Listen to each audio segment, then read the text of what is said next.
শনির ক্ষেত্রে এই চিহ্ন থাকলে আপনার কখনোই অর্থ কষ্ট কখনোই হবে না, বা অর্থের অভাব কখনোই হবে না। দেখুন, এই রেখাটাকে বলা হয় আয়ু রেখা, এটাকে বলা হয় মস্তিষ্ক রেখা, এটাকে বলা হয় হৃদয় রেখা। এই তিনটি রেখা আমাদের প্রত্যেকের হাতে কিন্তু কমন থাকে।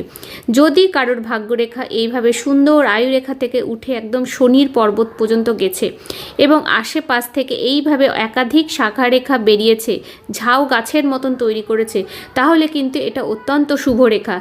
এরকম রেখা যদি আপনাদের হাতে থেকে থাকে তাহলে কিন্তু আপনারা জীবনে কোনো দিনও অর্থ কষ্টে ভুগবেন না।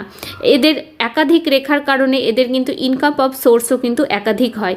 হাজারো পথ থেকে এরা টাকা রোজগার করতে পারে এবং কোনোদিনও কিন্তু অর্থের কষ্ট এরা ভোগ করে না। তবে শনিকে কিন্তু উচ্চস্থ হতে হবে এবং ভালো হতে হবে। ভালো থাকবেন, সুস্থ থাকবেন, চ্যানেলটা সাবস্ক্রাইব করুন, লাইক করুন এবং প্রিয়জনদের সাথে